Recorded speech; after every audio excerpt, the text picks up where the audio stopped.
학생, 어디 가는 거야? 담배를 피우며 길을 막아선 조폭 마석태가 여대생을 향해 말했습니다. 왜 이러세요? 하은이 떨리는 목소리로 대답했지만 이미 앞뒤가 모두 막힌 상태였습니다. 그만해 주세요. 저는 학생이에요. 학생? 그래서 뭐? 더 좋아하라고? 마석태가 하은의 휴대폰을 빼앗으며 비웃었습니다.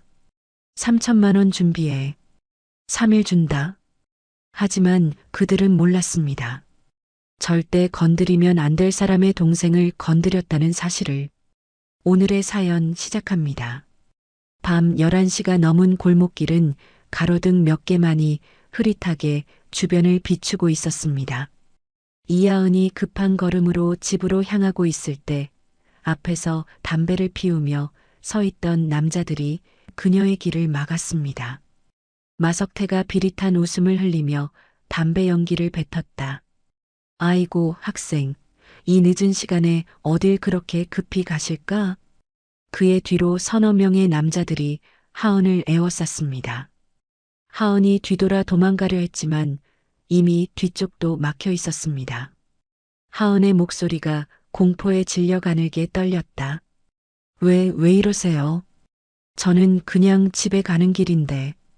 왜 이러냐고? 야, 엑스야.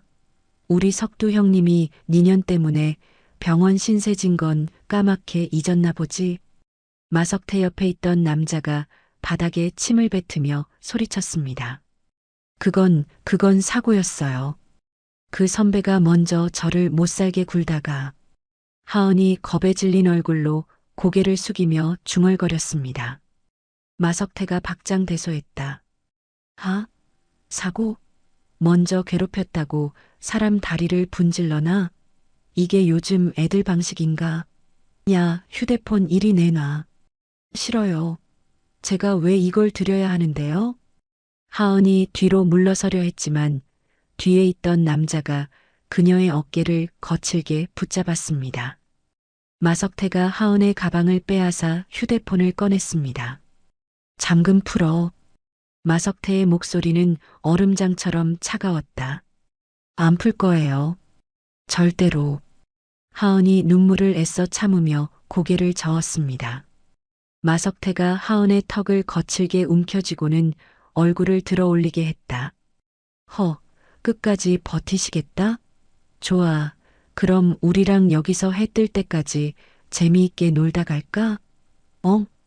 결국 하은은 떨리는 손으로 휴대폰 잠금을 풀어야 했습니다. 마석태가 연락처와 사진첩을 뒤지기 시작했습니다. 이야, 우리 학생 사진 잘 찍었네. 아주 예뻐.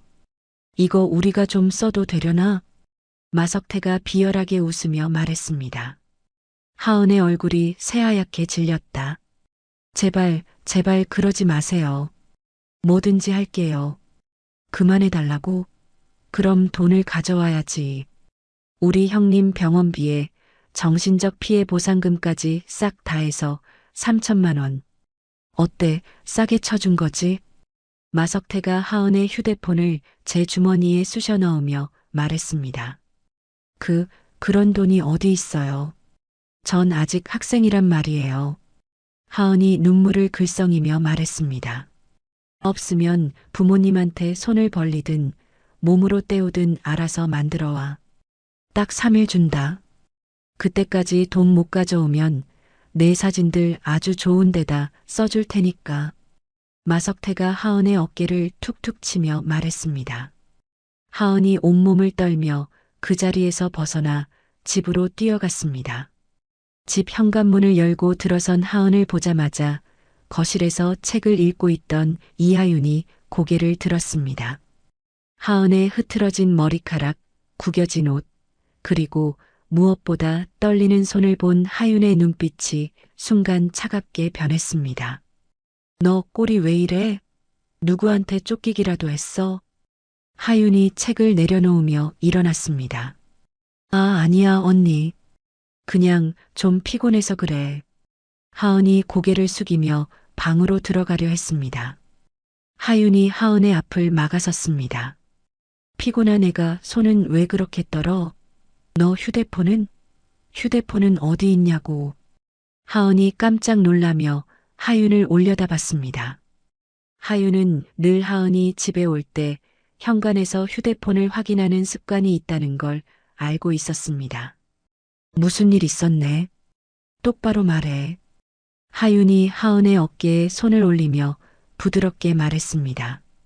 결국 하은이 모든 이야기를 털어놓았습니다. 과 선배가 자신을 괴롭혀서 밀어낸 것뿐인데 그 선배가 계단을 굴러 넘어지면서 다리를 다쳤다는 것, 그리고 오늘 밤 골목에서 일어난 모든 일을 말했습니다. 하윤이 하은의 이야기를 들으며 주먹을 꽉 쥐었습니다. 하지만 표정은 오히려 더욱 차분해졌습니다. 알았어. 이제부터 그 일은 언니 일이야. 넌 아무 걱정 말고 푹 쉬어. 하윤이 하은을 안아주며 말했습니다. 하지만 언니 걔들 정말 무서운 놈들이야. 뭐 어떡하려고. 하은이 하윤의 품에서 떨며 말했습니다. 괜찮아. 언니가 약속할게. 내일부터는 그 누구도 너 못 건드려. 하윤이 하은의 머리를 쓰다듬으며 말했습니다. 하은이 잠든 후 하윤은 자신의 방에서 노트북을 켰습니다. 통신사 웹사이트에 접속해 하은의 명의로 된 휴대폰 위치 추적 서비스를 신청했습니다. 마석태가 휴대폰을 가지고 있는 한 그의 위치를 파악할 수 있었습니다. 동시에 하은의 카드 사용 내역을 확인했습니다. 오늘 오후 편의점에서 음료수를 산 기록이 마지막이었습니다. 그 편의점 주변 CCTV 영상을 확인할 방법을 찾기 시작했습니다. 새벽 2시 하윤은 마석태 무리의 SNS 계정들을 모두 찾아냈습니다. 그들이 과시용으로 올린 사진들의 배경을 분석하며 자주 가는 장소들을 파악했습니다. 특히 로얄 홀덤이라는 간판이 보이는 사진이 여러 장 있었습니다. 하윤이 지도 앱에서 로얄 홀덤을 검색했습니다. 정식 등록된 업소가 아니었지만 온라인 후기와 제보를 통해 위치를 특정할 수 있었습니다. 다음 날 오후 하윤은 배달원 복장을 하고 로얄 홀덤 주변을 돌았습니다. 건물 구조, 출입구, 비상계단의 위치를 머릿속에 새겼습니다. 가짜 배달 주문을 이용해 건물 내부까지 들어가 CCTV 위치와 사각지대를 파악했습니다. 죄송한데요. 1502호에서 치킨 시키신 분 연락이 안 돼서요. 혹시 아시는 분 계신가요? 하윤이 1층 카운터 직원에게 말하며 자연스럽게 주변을 둘러봤습니다. 직원들의 교대 시간, 손님들의 출입 패턴, 보안 시스템까지 모든 것을 관찰했습니다. 밤 10시 하윤은 건물 뒤편 통신 중계기 앞에 서 있었습니다. 작은 장비를 중계기에 연결하자 건물 내부의 와이파이와 통신망이 서서히 불안정해지기 시작했습니다. 야, 인터넷 왜 이 모양이야? 갑자기 끊기네. 건물 안에서 누군가 소리쳤습니다. 혼란이 시작되자 하윤은 비상계단을 통해 건물 안으로 들어갔습니다. 어둠에 익숙한 눈으로 복도를 살피며 조용히 움직였습니다. 1층에서 올라오던 조직원 하나가 하윤과 마주쳤습니다. 뭐야, 넌? 배달부는 이 시간에 왜 여기 있어? 조직원이 말을 끝내기도 전에 하윤의 손이 그의 목 뒤를 정확히 눌렀습니다. 조직원이 의식을 잃고 조용히 쓰러졌습니다. 하윤이 조직원의 카드키를 가져와 통제실 문을 열었습니다. 통제실의 컴퓨터에 USB를 연결해 모든 CCTV 영상을 복사하기 시작했습니다. 5분 후 모든 증거 수집을 마친 하윤이 최상층 VIP 룸으로 향했습니다. VIP 룸 앞을 지키고 있던 2명의 남자가 하윤을 발견했습니다. 웬 쥐새끼가 여기까지 기어들어왔어? 넌 또 뭐야? 여긴 아무나 들어오는 데가 아니야. 한 남자가 하윤에게 다가오며 말했습니다. 하윤이 두 남자를 차례로 바라보며 입을 열었다. 빚받으러 왔다. 내들이 건드린 이하은, 그의 언니. 같은 시각 VIP 룸 안에서는 마석태가 정장을 입은 중년 남성 앞에서 고개를 숙이고 있었습니다. 조 이사님, 이번 달 수익이 지난달보다 30% 늘었습니다. 마석태가 테이블 위에 장부를 펼치며 말했습니다. 조상무가 안경을 고쳤으며 장부를 들여다봤습니다. 그의 안경테에 숨겨진 초소형 카메라가 마석태의 모든 움직임과 VIP 룸 내부를 촬영하고 있었습니다. 수고했네. 계속 이런 식으로 해주게. 조상무가 차분한 목소리로 말했습니다.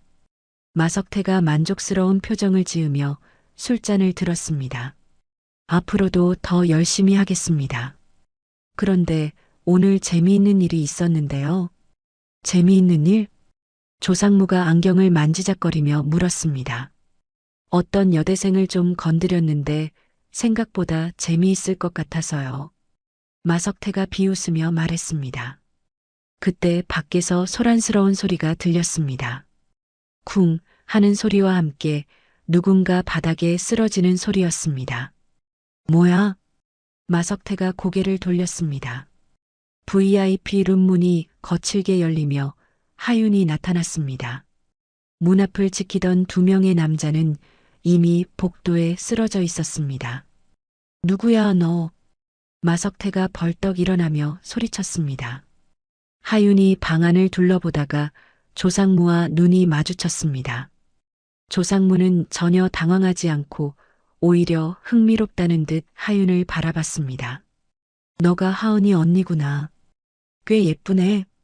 마석태가 하윤에게 다가가며 말했습니다. 하윤이 한 걸음 앞으로 나서자 마석태가 주먹을 휘둘렀습니다. 하지만 하윤이 마석태의 팔을 잡고 비틀자 뚝 하는 소리와 함께 마석태가 바닥에 쓰러졌습니다. 아! 마석태가 팔을 부여잡으며 비명을 질렀습니다. 조상무가 안경을 통해 하윤의 움직임을 자세히 관찰했습니다. 정확한 관절 공격, 최소한의 움직임으로 최대 효과를 내는 전투 기술이었습니다. 그의 안경 카메라가 모든 것을 실시간으로 기록하고 있었습니다. 하윤이 마석태의 다리도 비틀어 완전히 무력화시켰습니다. 마석태가 바닥에서 신음하며 몸부림쳤습니다. 내 휴대폰 어디 있어? 하윤이 차가운 목소리로 물었습니다. 지갑 안에. 마석태가 떨리는 손으로 주머니를 가리켰습니다.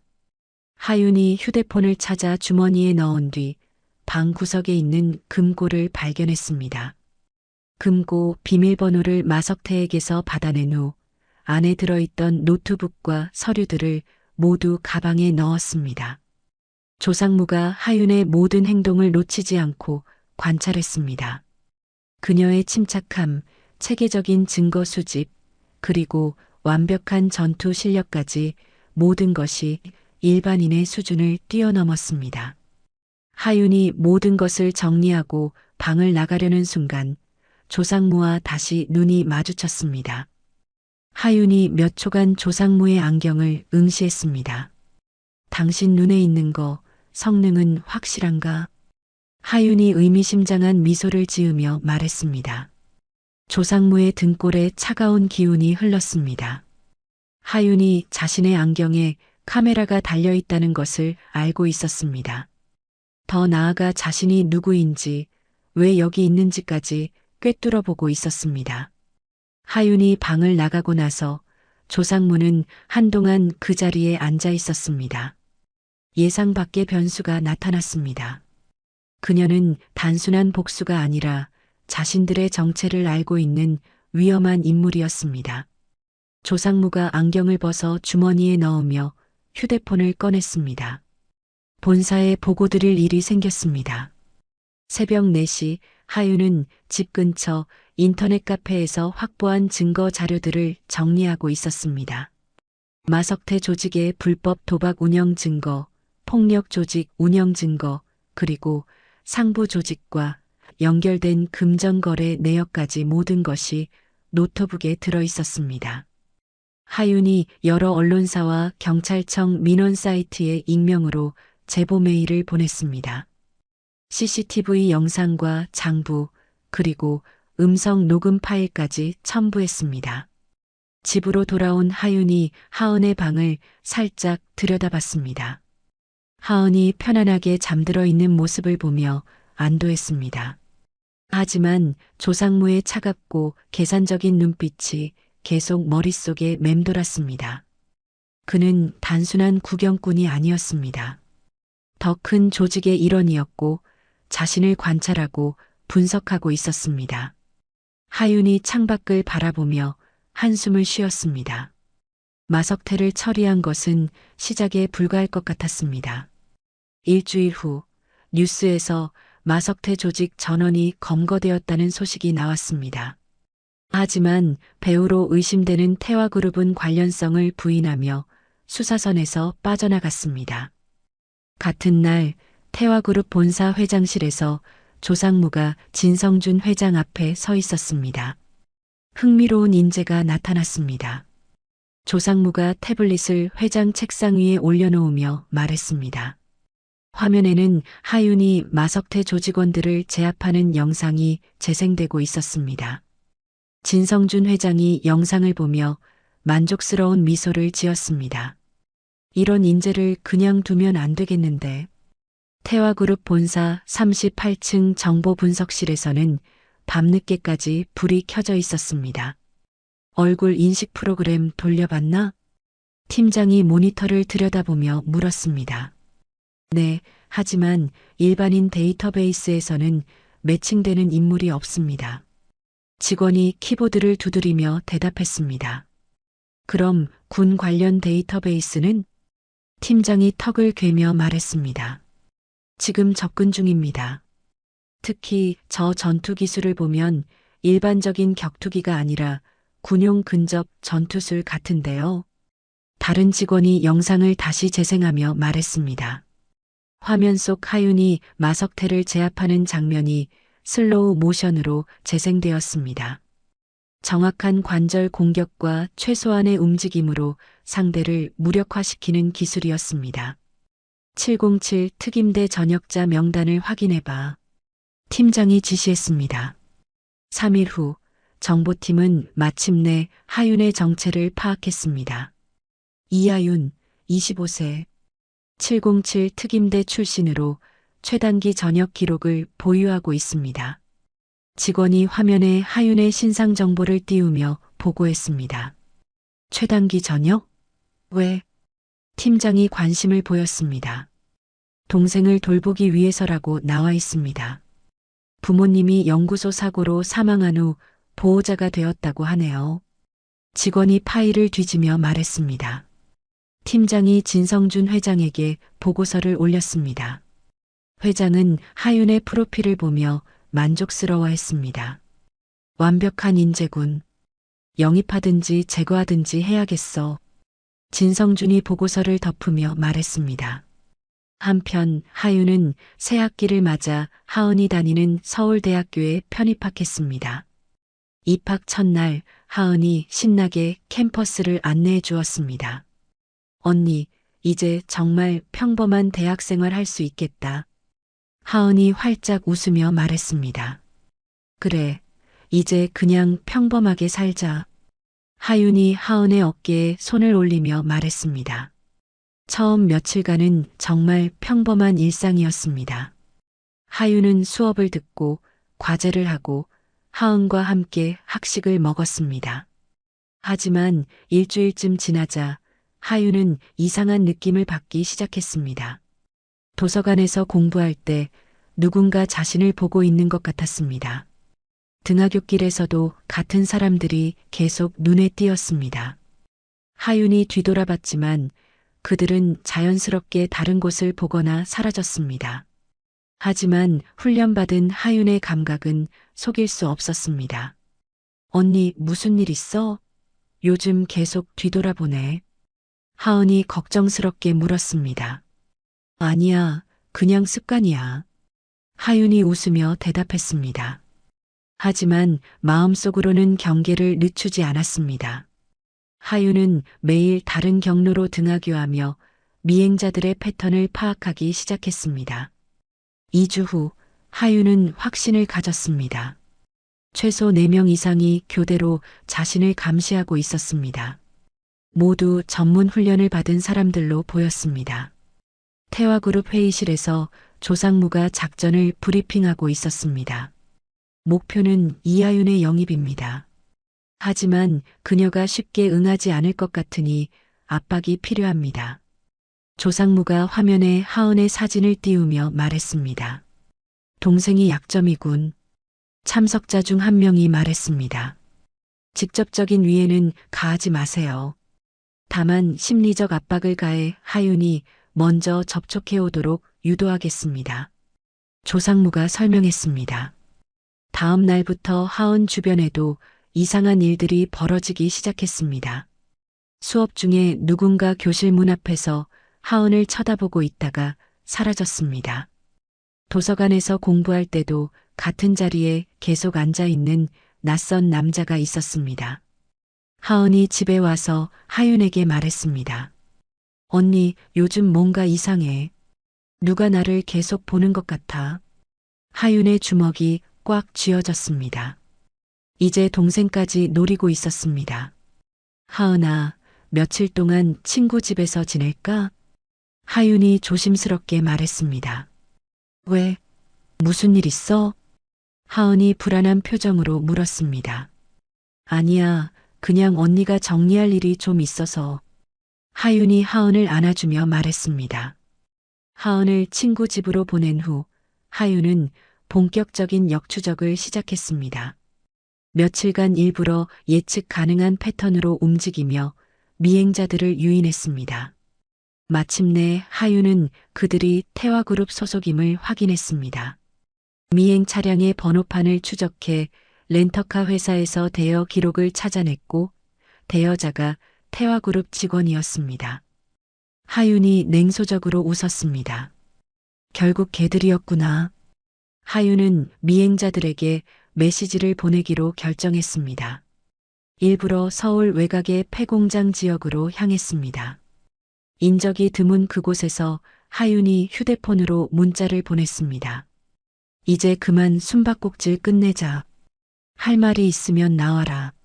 10분 후 검은색 승용차 2대가 폐공장 앞에 도착했습니다. 차에서 내린 4명의 남자들이 하윤을 둘러쌌습니다. 그중 한 명이 앞으로 나서며 말했습니다. 이하윤 씨, 우리 회장님이 만나보고 싶어 하십니다. 하윤이 팔짱을 끼며 대답했습니다. 거절하면 선택권이 없습니다. 남자가 차가운 목소리로 말했습니다. 하윤이 주변을 둘러봤습니다. 4명 모두 훈련받은 전문가들이었지만 자신을 과소평가하고 있는 것 같았습니다. 그렇다면 직접 만나러 가겠어. 하윤이 미소를 지으며 말했습니다.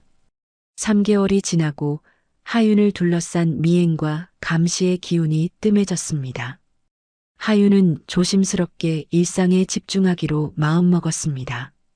언니, 오늘 교양 수업 있지? 나도 그 수업 듣는데 같이 가자. 하은이 가방을 매며 말했습니다. 너도 철학개론 듣냐? 하윤이 놀란 표정으로 물었습니다. 응, 교양학점 채우려고. 같은 과 사람들끼리만 조짜기 싫어서 일부러 이 수업 선택했어. 하은이 웃으며 대답했습니다. 강의실에 들어선 하윤이 뒤쪽 자리에 앉으려 했지만 교수가 조별 과제를 위해 무작위로 자리를 배정했습니다. 6조는 이하윤, 강지훈, 박민수, 김지연 학생입니다. 교수가 명단을 읽어나갔습니다. 하윤 옆자리에 앉은 남학생이 밝은 미소로 인사했습니다. 안녕하세요, 강지훈이라고 합니다. 복학생이에요. 이하윤입니다. 하윤이 어색하게 고개를 끄덕였습니다. 수업 후 첫 조별 모임에서 하윤이 과제 계획을 설명했습니다. 이번 상황 브리핑을 통해 각자 담당 파트를 정하고 데드라인까지 임무를 완수하도록 하겠습니다. 하윤이 진지한 표정으로 말했습니다. 박민수가 당황하며 물었습니다. 상황 브리핑이요? 그냥 토론 아닌가요? 아, 죄송합니다. 토론이라고 해야겠네요. 하윤이 얼굴을 붉히며 말을 고쳤습니다. 강지훈이 재미있다는 듯 하윤을 바라봤습니다. 딱딱한 말투 속에서 어딘가 순수한 면이 느껴졌습니다. 다음 모임에서 강지훈이 편의점 봉지를 들고 나타났습니다. 다들 고생 많으시니까 간식 좀 가져왔어요. 하윤이 망설이다가 작은 목소리로 말했습니다. 감사합니다. 하윤 씨는 뭔가 특별한 경험이 있으신 것 같아요. 말하는 방식이 독특하거든요. 강지훈이 호기심 어린 눈빛으로 물었습니다. 별거 아닙니다. 하윤이 고개를 숙이며 대답했습니다. 강지훈은 그런 하윤이 더욱 궁금해졌습니다. 매번 모임 때마다 작은 선물이나 간식을 가져왔고 썰렁한 농담으로 분위기를 밝게 만들려 노력했습니다. 하윤 씨, 혹시 군대 다녀오셨어요? 자세가 너무 반듯하거든요. 강지훈이 웃으며 물었습니다. 그런 건 아니고. 하윤이 머뭇거렸습니다. 처음에는 강지훈의 끊임없는 관심이 부담스러웠지만 점차 그의 순수한 호의에 마음이 조금씩 열리기 시작했습니다. 발표 준비가 한창일 때 도서관에서 사건이 벌어졌습니다. 같은 과 4학년 선배가 갑자기 나타나 조의 USB를 빼앗았습니다. 야, 너희 때문에 우리 조가 망신당했잖아. 이거라도 망가뜨려야겠다. 선배가 USB를 바닥에 던지려 했습니다. 선배님, 그건 안 됩니다. 박민수가 당황하며 말했습니다. 선배가 비웃으며 USB를 발로 차려는 순간 하윤이 일어났습니다. 잠깐만요. 하윤이 차분한 목소리로 말했습니다. 뭐야, 너? 선배가 하윤을 쳐다봤습니다. 선배님이 지금 하시려는 일이 정말 선배님 명예에 도움이 될까요? 하윤이 선배의 눈을 똑바로 보며 물었습니다. 뭐라고? 선배가 당황했습니다. 주변의 사람들이 다 보고 있어요. 4학년 선배가 1학년 후배들 과제물을 망가뜨리는 모습을 말이에요. 하윤이 주변을 둘러보며 말했습니다. 실제로 도서관에 있던 학생들이 이쪽을 주목하고 있었습니다. 그리고 이 일이 교수님 귀에 들어가면 어떻게 될까요? 선배님 취업 추천서에 영향을 주지 않을까요? 하윤이 조용하지만 분명한 목소리로 말했습니다. 선배의 얼굴이 창백해졌습니다. 사실 선배님도 화가 나신 이유가 있으실 거예요. 하지만 후배들한테 화풀이하는 건 선배님답지 않죠. 하윤이 부드럽게 말을 이었습니다. 선배가 손에 들고 있던 USB를 바닥에 내려놓았습니다. 미안하다. 내가 너무했네. 괜찮습니다. 누구나 실수할 수 있어요. 하윤이 고개를 끄덕이며 말했습니다. 선배가 사라진 후 강지훈이 감탄하며 말했습니다. 와, 어떻게 저렇게 침착하게 해결하죠? 완전 멋있었어요. 하윤이 얼굴을 붉히며 고개를 저었습니다. 별일 아니에요. 강지훈의 가슴이 두근거렸습니다. 하윤의 지혜롭고 당당한 모습에 완전히 매료되었습니다. 이제 확실했습니다. 자신의 마음이 단순한 호기심이 아니라는 것을. 조별 발표가 성공적으로 끝난 후 강지훈이 용기를 냈습니다. 하윤 씨, 우리 발표 잘 끝난 것 같아서 축하하는 의미로 저녁 같이 드시면 어떨까요? 강지훈이 떨리는 목소리로 말했습니다. 조원들이 모두 강지훈을 응원하는 눈빛으로 바라봤습니다. 그러네요, 하윤 씨. 지훈이가 내내 신경 많이 써줬잖아요.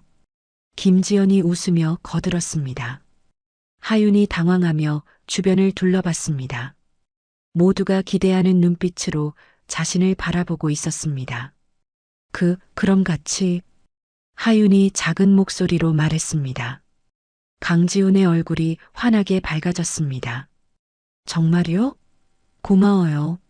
멀리서 이 모든 광경을 지켜보던 하은이 조용히 미소를 지었습니다.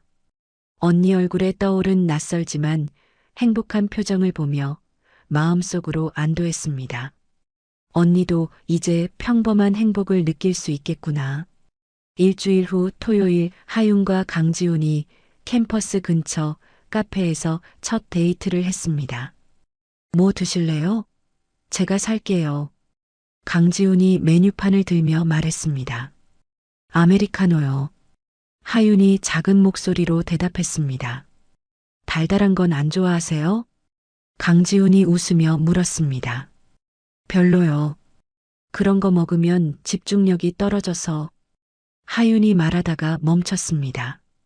강지훈이 궁금하다는 표정으로 하윤을 바라봤습니다. 하윤이 얼굴을 붉히며 고개를 숙였습니다. 저 좀 이상하죠? 하윤이 중얼거렸습니다. 전혀요. 오히려 신기해요. 하윤 씨만의 특별한 면이 있는 것 같아서. 강지훈이 진심으로 말했습니다. 하윤이 처음으로 자연스러운 미소를 지었습니다. 강지훈의 마음이 두근거렸습니다. 2주 후 학과 MT가 있었습니다. 강원도 산골의 펜션에서 1박 2일 일정이었습니다. 첫날 저녁 바비큐 준비를 하는데 숯불이 잘 붙지 않았습니다. 이거 왜 이래? 30분째 안 붙네. 선배들이 짜증을 내며 말했습니다. 하윤이 다가가서 숯을 다시 배열했습니다. 작은 나뭇가지와 종이를 적절히 섞어 넣더니 금세 불이 타올랐습니다. 어떻게 한 거예요? 후배들이 신기해하며 물었습니다. 공기순환이 잘 되게 배치한 거예요. 하윤이 담담하게 설명했습니다. 밤에는 텐트를 설치하는데 바람이 심하게 불어 자꾸 쓰러졌습니다. 하윤이 바람의 방향을 확인하고 텐트 방향을 조정했습니다. 팩을 박는 각도와 위치까지 정확하게 지시했습니다. 하윤이 덕분에 살았다. 선배들이 감탄하며 말했습니다. 강지훈이 자랑스럽게 웃었습니다. 늦은 밤 모닥불 앞에서 진실 게임을 하게 되었습니다.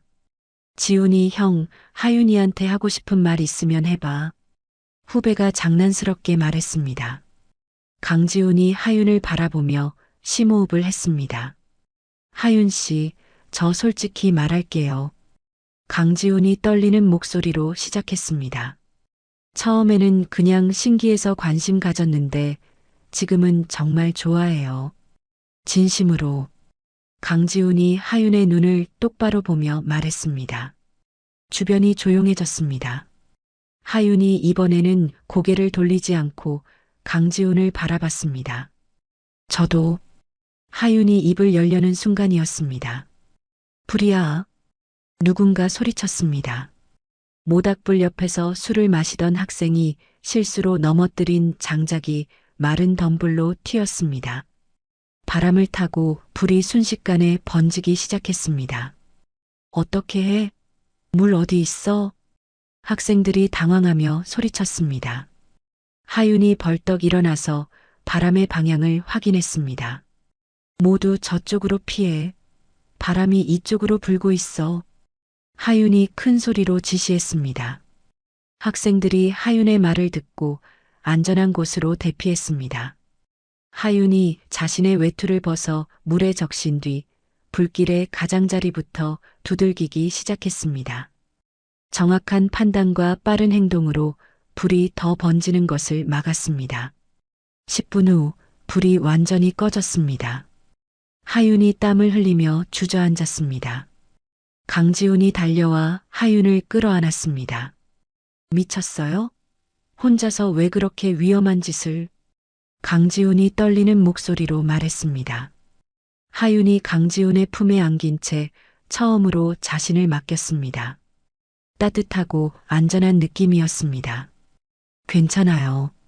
이 정도는 할 수 있어요. 하윤이 작은 목소리로 말했습니다. MT에서 돌아온 후 둘의 관계는 확실히 달라졌습니다.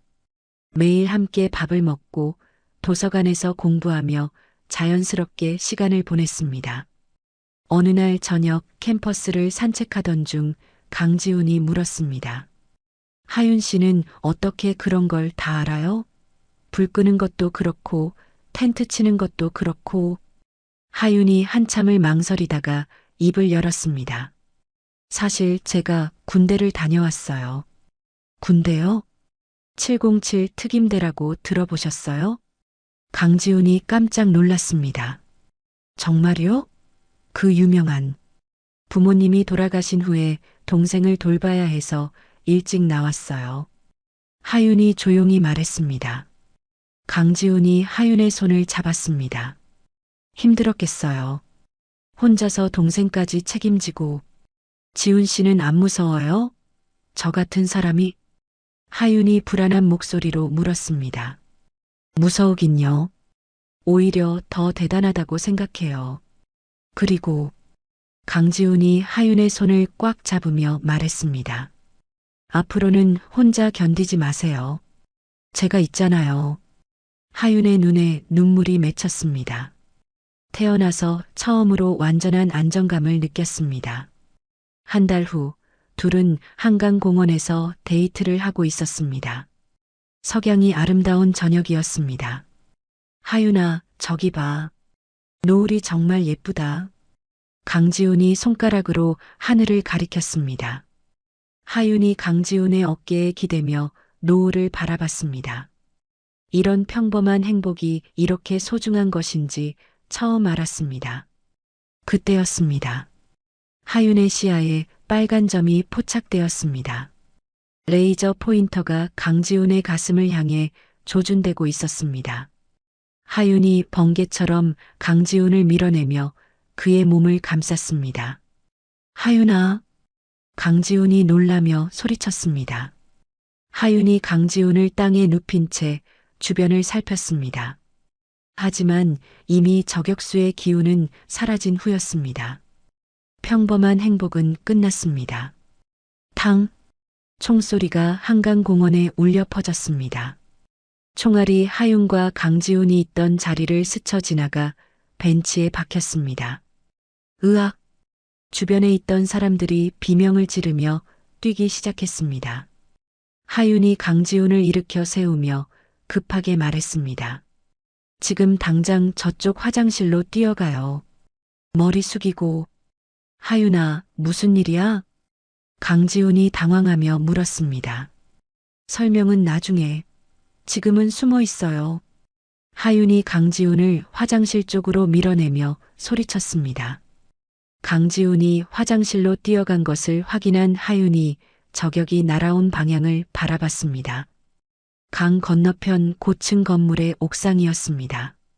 하윤이 사람들 사이로 몸을 숨기며 건물 쪽으로 달려갔습니다. 비상계단을 타고 숨가쁘게 옥상으로 올라갔습니다. 옥상에는 아무도 없었습니다. 하지만 난간 근처에서 누군가 기다리고 있다는 기운이 느껴졌습니다. 늦었군. 뒤에서 차가운 목소리가 들렸습니다. 하윤이 돌아보니 정장을 입은 중년 남성이 서 있었습니다. 날카로운 눈빛과 차분한 표정이 보통 사람이 아님을 말해주고 있었습니다. 당신이 서이사군요. 하윤이 경계하며 말했습니다. 알고 있었나? 역시 똑똑하네. 서이사가 넥타이를 풀며 말했습니다. 왜 무고한 사람까지 노리는 거죠? 하윤이 주먹을 쥐며 물었습니다. 무고하다고? 너와 가까운 사람은 모두 위험해. 알아둬. 서이사가 웃음을 흘리며 말했습니다. 서이사가 갑자기 하윤에게 달려들었습니다. 하윤이 옆으로 피하며 반격했지만 서이사가 그녀의 주먹을 막아냈습니다. 두 사람이 옥상에서 치열한 격투를 벌였습니다. 서이사의 움직임은 하윤과 비슷한 수준의 훈련을 받은 전문가였습니다. 어디서 배웠나? 하윤이 발차기를 하며 물었습니다. 너와 같은 곳이지. 서이사가 하윤의 다리를 잡고 던지며 대답했습니다. 하윤이 구르며 일어났습니다. 서이사가 자신과 동급이거나 그 이상의 실력자라는 것을 깨달았습니다. 5분간의 격투 끝에 두 사람 모두 숨을 헐떡였습니다. 서이사가 손목 시계를 보며 혀를 찼습니다. 시간이 다 됐군. 오늘은 여기까지. 서이사가 뒤로 물러서며 말했습니다. 도망가는 거예요? 하윤이 비웃으며 말했습니다. 도망이 아니야. 경고를 전하러 온 거지. 서이사가 난간 근처로 걸어가며 말했습니다. 그가 난간에서 와이어를 꺼내 몸에 연결했습니다. 역시 그 부모의 딸이군. 마지막이 똑같을 거다. 서이사가 의미심장한 미소를 지으며 말했습니다. 하윤의 얼굴이 창백해졌습니다. 무슨 말이에요? 우리 부모님이 어떻게 됐다는 거예요? 곧 알게 될 거야. 서이사가 와이어에 몸을 맡기며 건물 아래로 내려가기 시작했습니다. 하윤이 급하게 그를 붙잡으려 했지만 그의 손목에 차고 있던 통신 장비만 뜯어낼 수 있었습니다. 서이사는 이미 건물 아래로 사라진 후였습니다. 하윤이 뜯어낸 통신 장비를 들여다봤습니다. 복잡한 군용 암호가 깜빡이고 있었습니다. 하윤이 옥상에서 한강공원을 내려다봤습니다. 강지훈이 화장실에서 나와 자신을 찾고 있는 모습이 보였습니다. 하윤의 가슴이 아파왔습니다. 자신 때문에 강지훈이 죽을 뻔했습니다. 더 이상 그를 위험에 빠뜨릴 수 없었습니다. 30분 후 하윤이 강지훈 앞에 나타났습니다. 하윤아, 어디 갔었어? 정말 걱정했어. 강지훈이 달려와 하윤을 안으려 했습니다. 하윤이 뒤로 물러서며 그를 피했습니다. 지훈 씨, 우리 이제 그만 만나요. 하윤이 차가운 목소리로 말했습니다. 뭐라고? 갑자기 왜 그래? 강지훈이 당황하며 물었습니다. 처음부터 실수였어요. 저 같은 사람이 평범한 연애를 할 수 있다고 생각한 게. 하윤이 강지훈의 눈을 보지 않으며 말했습니다. 무슨 소리야? 아까 총소리랑 관련 있는 거야? 강지훈이 하윤의 어깨를 잡으려 했습니다. 관련 없어요. 그냥 지겨워졌어요. 하윤이 거짓말을 하며 강지훈의 손을 뿌리쳤습니다. 강지훈의 얼굴에 상처가 떠올랐습니다. 정말 그런 거야? 날 지겨워한다고? 강지훈이 떨리는 목소리로 물었습니다. 네. 이제 그만 연락하지 마세요. 하윤이 돌아서며 말했습니다. 강지훈이 하윤의 뒷모습을 바라봤습니다. 그녀의 어깨가 미세하게 떨리고 있었습니다. 방금 전 총소리와 하윤의 슬픈 눈빛을 떠올리며 그가 직감했습니다. 하윤이 자신을 지키기 위해 거짓말을 하고 있다는 것을. 집으로 돌아온 하윤이 현관문을 열자마자 주저앉았습니다. 가슴이 찢어질 것 같았습니다. 언니, 왜 그래? 하은이 놀라며 하윤에게 달려왔습니다. 하윤이 주머니에서 통신 장비를 꺼내 하은에게 보여줬습니다. 하은아, 우리 부모님 죽음이 사고가 아니었을 수도 있어. 하윤이 떨리는 목소리로 말했습니다. 하은의 얼굴이 창백해졌습니다. 무슨 말이야, 언니? 하윤이 오늘 있었던 모든 일을 하은에게 설명했습니다. 마석태 사건부터 시작해서 서이사와의 만남, 그리고 그가 남긴 의미심장한 말까지. 그래서 지훈 선배랑 헤어진 거야? 하은이 눈물을 글썽이며 물었습니다. 그 사람을 지켜야 해. 나 때문에 죽게 할 수는 없어. 하윤이 고개를 끄덕이며 말했습니다. 하은이 통신 장비를 받아들고 자세히 살펴봤습니다. 언니, 이거 군용 암호네. 해독하는데 시간이 좀 걸릴 것 같아. 하은이 진지한 표정으로 말했습니다. 할 수 있어? 하윤이 희망을 품고 물었습니다. 해봐야지. 우리 부모님 일이잖아. 하은이 결심에 찬 목소리로 대답했습니다. 그날부터 하은은 밤낮으로 통신 장비 해독에 매달렸습니다. 하윤은 다시 체력 훈련과 전투 준비를 시작했습니다. 일주일이 지난 새벽 하은이 침실로 뛰어왔습니다. 언니, 깼어? 하은이 흥분한 목소리로 말했습니다. 뭔데? 하윤이 벌떡 일어났습니다. 암호 일부를 해독했어. 그런데 이상한 게 하은이 노트북을 들고 와 화면을 보여줬습니다. 우리 부모님 이름이 계속 나와. 그리고 여기 봐. 프로메테우스라는 단어가 반복돼. 하은이 화면을 가리키며 설명했습니다. 프로메테우스? 하윤이 눈을 가늘게 뜨며 되물었습니다. 그리스 신화에 나오는 이름이지? 하지만 여기서는 뭔가 프로젝트 이름 같아. 하은이 분석 결과를 보여주며 말했습니다. 하윤이 화면을 뚫어져라 바라봤습니다. 부모님의 죽음과 연결된 단서를 찾은 것 같았습니다. 하은이 컴퓨터 앞에서 3일째 밤을 새우고 있었습니다. 언니 찾았어. 하은이 흥분한 목소리로 소리쳤습니다. 하윤이 급하게 달려와 모니터를 들여다봤습니다. 프로메테우스가 뭐야? 하윤이 물었습니다. 태화그룹이 국방과학연구소와 함께 진행한 차세대 무기 개발 프로젝트야. 15년 전에 시작됐는데 갑자기 중단됐어. 하은이 화면에 뜬 기사들을 가리키며 설명했습니다. 15년 전? 그때 우리 부모님이 하윤이 얼굴이 굳어졌습니다. 맞아. 부모님이 돌아가신 시기와 정확히 일치해. 하은이 고개를 끄덕였습니다.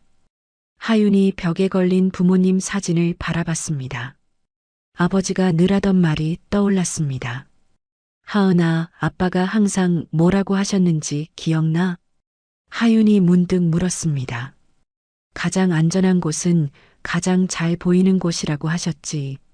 하은이 대답했습니다. 두 자매가 동시에 아버지의 서재를 바라봤습니다.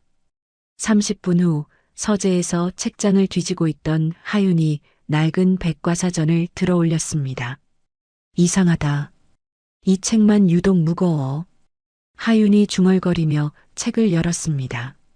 책 가운데 부분이 파여 있고 그 안에 작은 마이크로 SD카드가 숨겨져 있었습니다. 언니, 이거 봐. 하은이 SD카드를 받아들고 컴퓨터에 연결했습니다. 화면에 암호 입력창이 떴습니다. 프로메테우스 입력해봐. 하윤이 말했습니다. 하은이 키보드를 두드리자 화면이 바뀌며 클라우드 서버에 접속되었습니다. 세상에. 하은이 놀라며 말했습니다. 폴더 안에는 수십 개의 파일이 들어 있었습니다. 연구 일지, 실험 데이터, 그리고 녹음 파일들이었습니다. 하윤이 하나의 음성 파일을 클릭했습니다. 아버지의 목소리가 들려왔습니다. 진성준이 실험체를 늘리라고 압박하고 있다. 이건 명백한 인체 실험이야. 더 이상 참을 수 없어. 어머니의 목소리도 들렸습니다.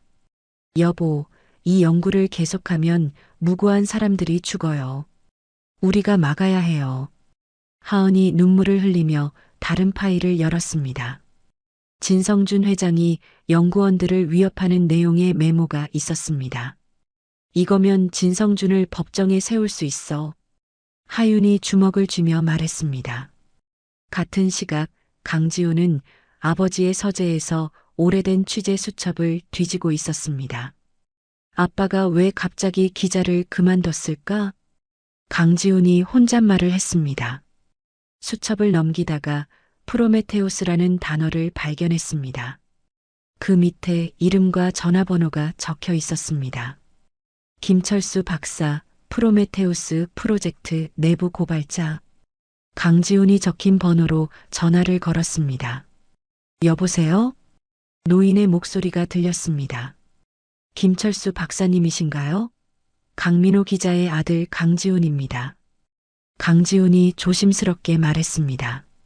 전화 너머로 긴 침묵이 흘렀습니다. 민호의 아들이라고? 왜 갑자기? 김철수 박사가 떨리는 목소리로 물었습니다. 프로메테우스 프로젝트에 대해 알고 싶습니다. 제발 도와주세요. 강지훈이 간청했습니다. 2시간 후 강지훈은 김철수 박사의 집 앞에 서 있었습니다. 정말 위험한 일이야. 지금도 그들이 날 감시하고 있을 거야. 김철수 박사가 문을 열며 걱정스럽게 말했습니다. 그래도 진실을 밝혀야 해요. 무고한 사람들이 죽었잖아요. 강지훈이 눈을 똑바로 보며 말했습니다. 김철수 박사가 한숨을 쉬며 강지훈을 집 안으로 들였습니다. 이하윤, 이하은의 부모님이 얼마나 훌륭한 분들이었는지 아나? 김철수 박사가 차를 우리며 물었습니다. 그분들 딸들을 알고 계세요? 강지훈이 놀라며 물었습니다. 그분들이 프로젝트를 중단시키려다가 사고를 당했어.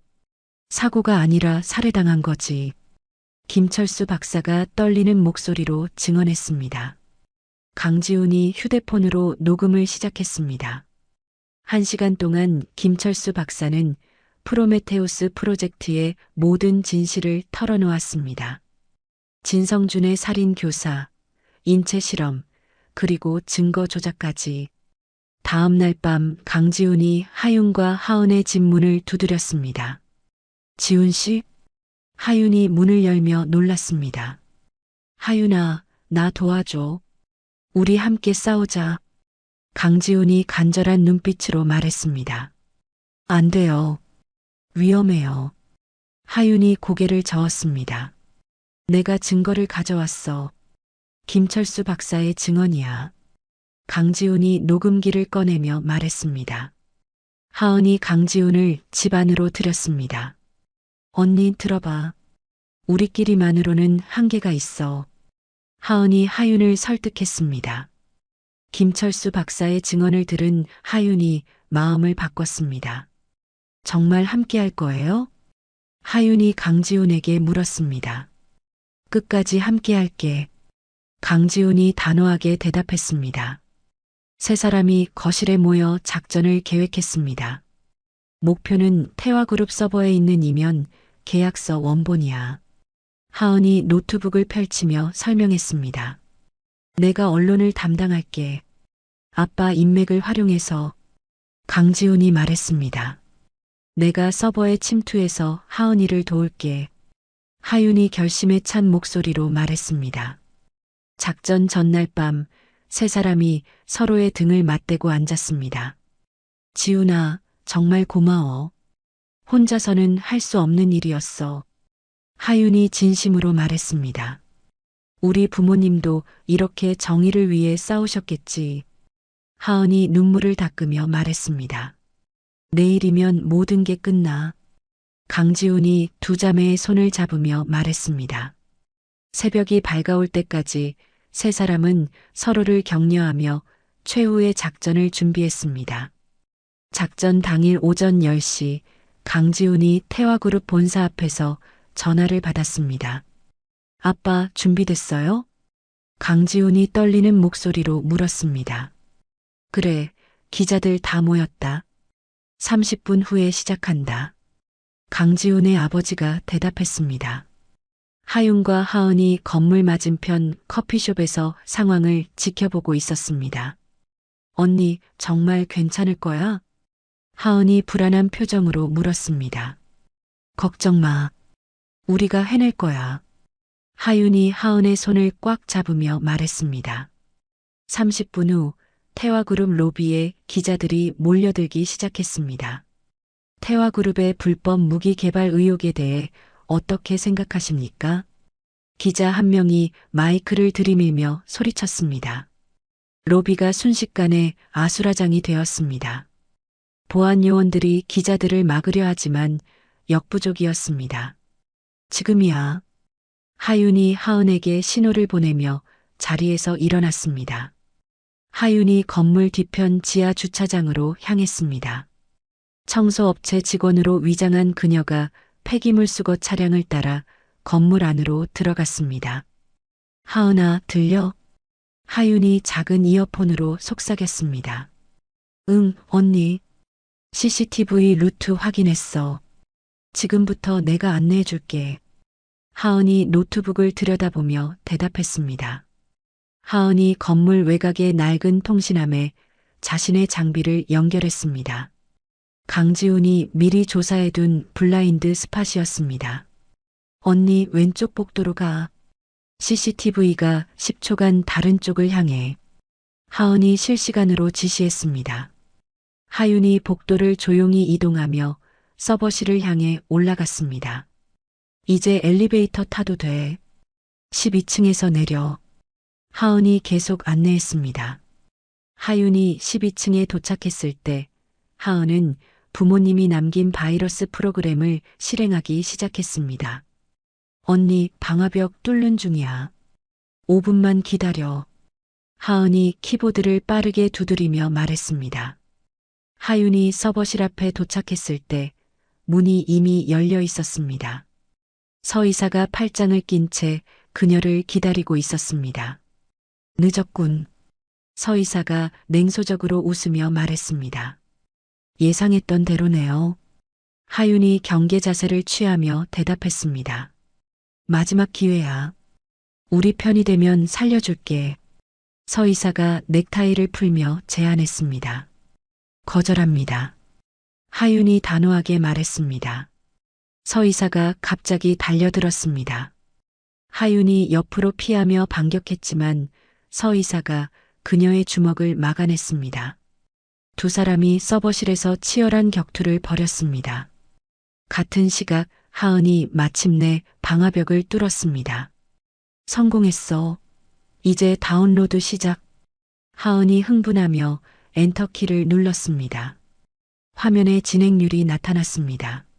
10%, 20%, 30% 파일이 천천히 다운로드되고 있었습니다. 언니, 조금만 더 시간 벌어줘. 하은이 이어폰으로 외쳤습니다. 하윤이 서이사의 발차기를 피하며 대답했습니다. 최대한 오래 버틸게. 강지훈이 하은 옆에서 초조하게 지켜보고 있었습니다. 얼마나 더 걸려? 강지훈이 물었습니다. 70%, 80%, 거의 다 왔어. 하은이 땀을 흘리며 대답했습니다. 그때 멀리서 발소리가 들렸습니다. 보안팀이 이쪽으로 오고 있었습니다. 하은아, 누가 온다? 강지훈이 문 쪽을 바라보며 소리쳤습니다. 90%, 조금만 더. 하은이 떨리는 손으로 키보드를 두드렸습니다. 보안 요원들이 문을 두드리기 시작했습니다. 문 열어. 당장. 밖에서 고함 소리가 들렸습니다. 강지훈이 온몸으로 문을 막으며 버텼습니다. 빨리 해. 강지훈이 이를 악물며 말했습니다.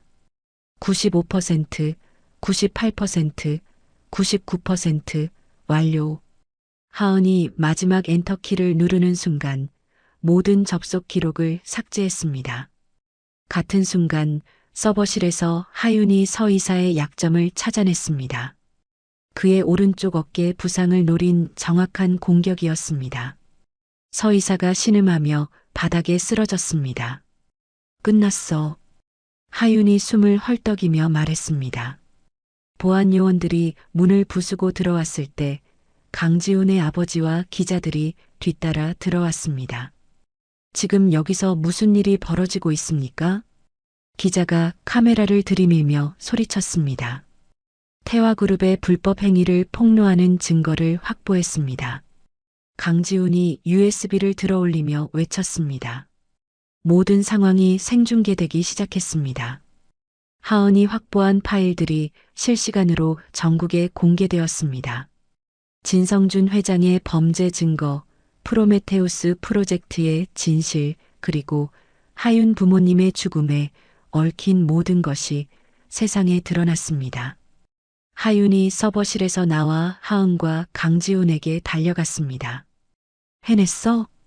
하윤이 물었습니다. 응, 모든 증거를 확보했어. 하은이 눈물을 흘리며 언니를 안았습니다. 강지훈이 두 자매를 바라보며 미소를 지었습니다. 이제 정말 끝이야.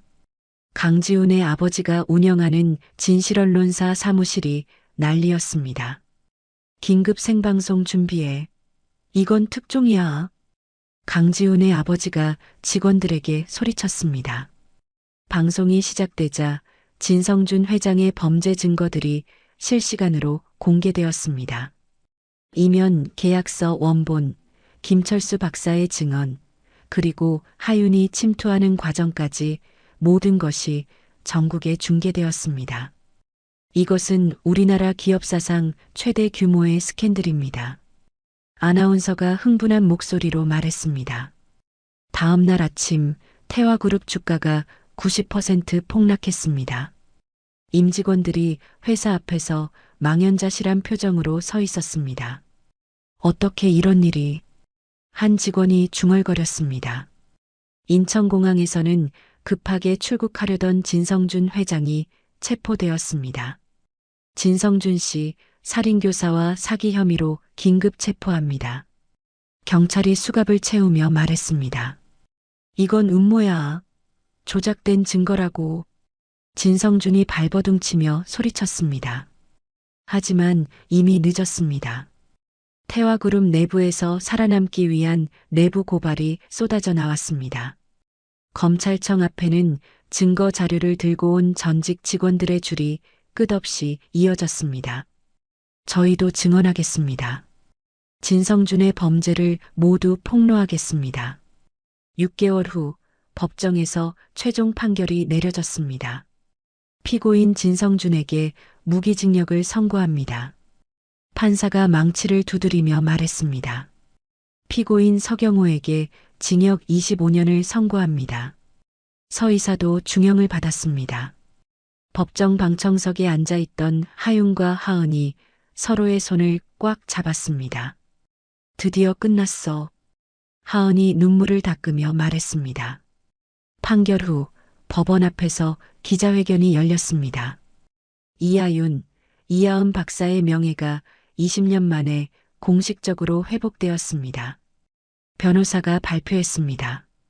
다음 날 하윤과 하은이 부모님의 묘소를 찾았습니다. 가을 햇살이 묘비를 따뜻하게 비추고 있었습니다. 아빠, 엄마, 우리가 해냈어요. 하윤이 묘비에 손을 대며 말했습니다.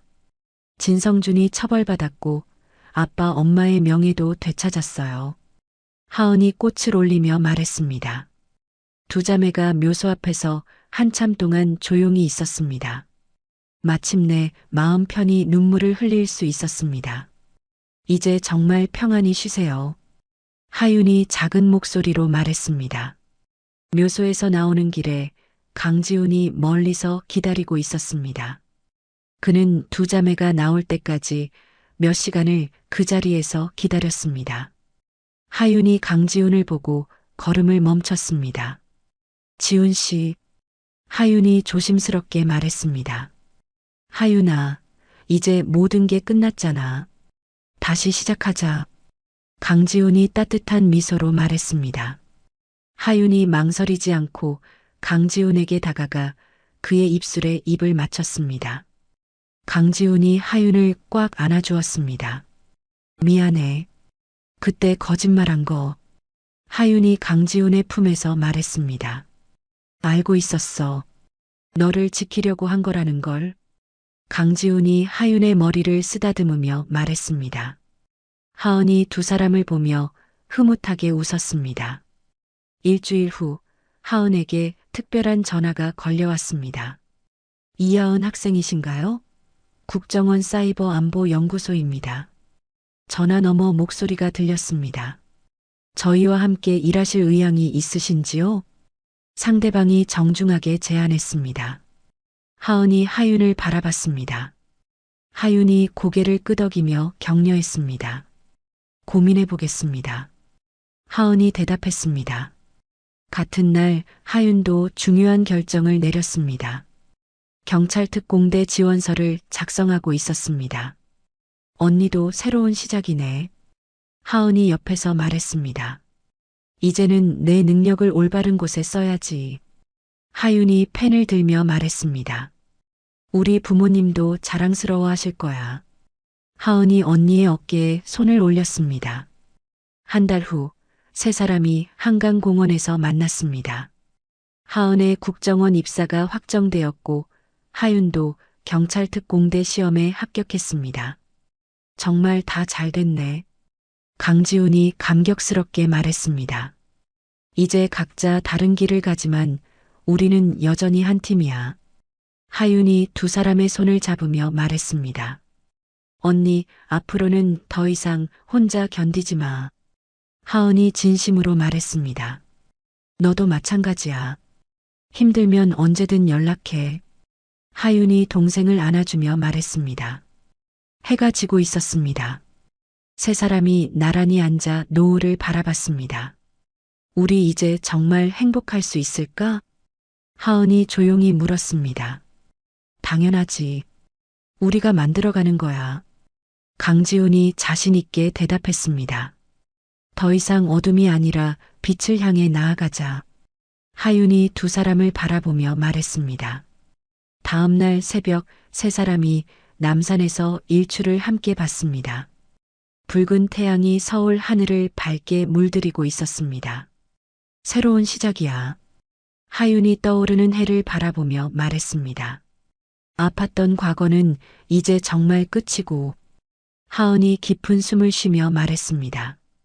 우리 앞에는 희망만 남았어.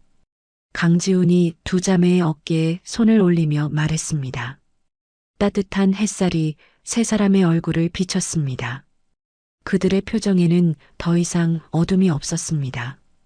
오직 밝은 미래에 대한 희망만이 빛나고 있었습니다. 하윤이 하늘을 올려다보며 작은 목소리로 말했습니다.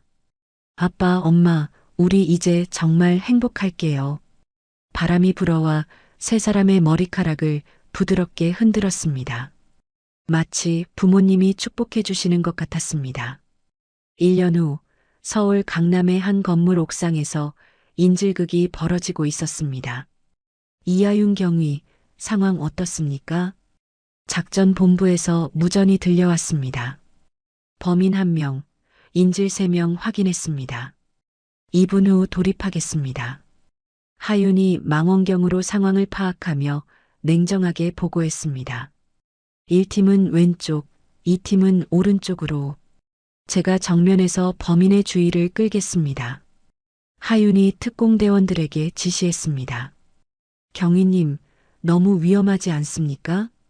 후배 대원이 걱정스럽게 물었습니다. 걱정 마. 이 정도는 할 수 있어. 하윤이 자신감 있게 대답했습니다. 5분 후 모든 인질이 무사히 구출되었습니다. 범인도 다치지 않고 체포되었습니다. 역시 이하윤 경위님이에요. 완벽해요. 대원들이 감탄하며 말했습니다. 같은 시각 국정원 사이버 안보팀에서는 긴급 상황이 벌어지고 있었습니다. 하은 연구관, 북한 해커들이 전력망 시스템을 공격하고 있습니다. 동료가 급하게 보고했습니다. 화면 넘겨줘. 하은이 키보드 앞에 앉으며 말했습니다. 하은의 손가락이 키보드 위에서 번개처럼 움직였습니다. 복잡한 코드들이 화면에 가득 찼습니다. 침입 경로 차단 완료. 역추적 시작합니다. 하은이 집중하며 말했습니다. 30분 후 모든 공격이 무력화되었습니다. 대단합니다. 하은 연구관 덕분에 큰 사고를 막았어요. 팀장이 감사하게 말했습니다. 저녁 시간 강지훈이 신문사 시상식장에서 상을 받고 있었습니다. 올해의 탐사보도상을 강지훈 기자에게 수여합니다. 사회자가 발표했습니다. 태화그룹 사건을 통해 언론의 역할이 무엇인지 보여준 공로를 인정받았습니다. 시상자가 상패를 전달하며 말했습니다. 앞으로도 진실을 밝히는 기자가 되겠습니다. 강지훈이 소감을 말했습니다. 주말 세 사람이 오랜만에 만났습니다. 하윤이 제안한 장소는 의외였습니다. 여기, 그때 그 골목이네. 하은이 주변을 둘러보며 말했습니다. 예전에 마석태 무리에게 괴롭힘을 당했던 그 골목길이었습니다. 하지만 이제는 깨끗하게 정비되어 안전한 거리가 되어 있었습니다. 많이 바뀌었다. 강지훈이 감회 깊게 말했습니다. 우리도 많이 바뀌었지. 하윤이 웃으며 대답했습니다. 하윤이 골목길을 걸으며 뿌듯한 표정을 지었습니다. 이제 자신의 힘은 복수가 아니라 약한 사람들을 지키는데 사용되고 있었습니다. 언니, 이제 정말 무서워하지 않아. 하은이 당당하게 웃으며 말했습니다. 예전에는 이 골목만 와도 떨렸는데 이제는 전혀 두렵지 않았습니다. 자신이 얼마나 성장했는지 실감났습니다. 우리 다 대단해졌네. 강지훈이 두 자매를 바라보며 말했습니다. 그때 강지훈이 갑자기 무릎을 꿇었습니다. 주머니에서 작은 상자를 꺼내며 하윤을 올려다봤습니다. 하윤아, 나와 결혼해 줄래? 강지훈이 떨리는 목소리로 말했습니다. 하은이 깜짝 놀라며 두 손으로 입을 막았습니다. 하윤이 강지훈을 바라보며 세상을 다 가진 듯한 미소를 지었습니다. 당연하지. 하윤이 고개를 끄덕이며 대답했습니다. 강지훈이 하윤의 손가락에 반지를 끼워 주었습니다. 하은이 박수를 치며 좋아했습니다. 축하해, 언니. 하은이 하윤을 안아주며 말했습니다. 그때 근처에 설치된 CCTV가 빨간 불을 깜빡였습니다. 마치 축복해주는 것 같았습니다. 저 CCTV 우리 팀이 설치한 거야. 하은이 CCTV를 가리키며 말했습니다. 시민 안전을 위한 최신 시스템이거든. 하은이 자랑스럽게 설명했습니다. 우리가 이 동네를 더 안전하게 만든 거구나. 하윤이 뿌듯하게 말했습니다. 세 사람이 함께 운영하는 무술도장으로 향했습니다. 희망도장이라는 간판이 걸려 있었습니다. 선생님들 오셨어요. 아이들이 반갑게 뛰어왔습니다. 하윤이 아이들에게 호신술을 가르쳤습니다. 기억해. 힘은 자신을 지키고 약한 사람을 도울 때 써야 해. 하윤이 아이들에게 말했습니다. 네, 선생님. 아이들이 힘차게 대답했습니다. 옆방에서는 하은과 강지훈이 상처받은 청소년들과 상담을 하고 있었습니다. 힘들어도 포기하지 마. 우리가 도와줄게. 강지훈이 한 학생의 어깨에 손을 올리며 말했습니다. 언니들도 처음에는 많이 힘들었어. 하지만 이겨냈잖아. 하은이 자신의 경험을 나누며 말했습니다. 훈련이 끝나고 아이들이 도장을 떠났습니다. 그들의 밝은 웃음소리가 도장에 가득 찼습니다. 다음 주에 또 와요. 아이들이 손을 흔들며 말했습니다. 하윤, 하은, 강지훈이 도장에서 아이들을 배웅했습니다. 정말 보람있다. 하윤이 만족스럽게 말했습니다. 우리가 아이들에게 희망을 주고 있는 것 같아. 하은이 뿌듯하게 말했습니다. 이게 진짜 행복이구나. 강지훈이 두 자매의 어깨에 손을 올리며 말했습니다. 석양이 도장 창문으로 들어와 세 사람을 따뜻하게 비췄습니다. 하윤이 창밖을 바라보며 조용히 말했습니다. 이제 정말 평화로워. 더 이상 숨을 필요도 두려워할 필요도 없어. 하은이 언니의 손을 잡으며 말했습니다. 우리 앞에는 밝은 미래만 기다리고 있어. 강지훈이 희망에 찬 목소리로 말했습니다. 세 사람이 서로를 바라보며 환하게 웃었습니다. 그들의 얼굴에는 완전한 평화와 행복이 빛나고 있었습니다. 멀리서 아이들의 웃음소리가 메아리 쳤습니다. 그 소리가 도장을 가득 채우며 세 사람의 마음도 따뜻하게 만들었습니다. 하윤이 하늘을 올려다보며 마음속으로 말했습니다. 아빠, 엄마, 우리 정말 행복해요.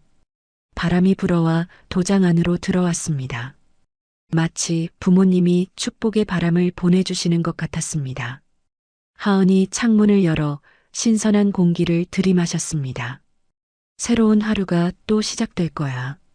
하은이 밝게 말했습니다. 강지훈이 하윤의 손을 잡고 반지를 바라봤습니다. 우리 정말 행복하게 살자. 강지훈이 사랑스럽게 말했습니다. 당연하지. 이제 시작이야. 하윤이 환한 미소로 대답했습니다. 세 사람이 손을 맞잡고 서 있었습니다. 그들 주위로 평화로운 저녁 공기가 흘렀고 새로운 희망이 피어오르고 있었습니다. 오늘 이야기 어떠셨나요? 혹시 마지막까지 들어주신 분이 계시다면 잘 들었다고 댓글 하나만 남겨주세요. 여러분에게도 달빛 같은 순간이 찾아올 거예요. 지금까지 달빛 이야기였습니다. 더 좋은 사연으로 다시 찾아뵙겠습니다. 늘 평온한 하루 되시길 바랍니다. 감사합니다.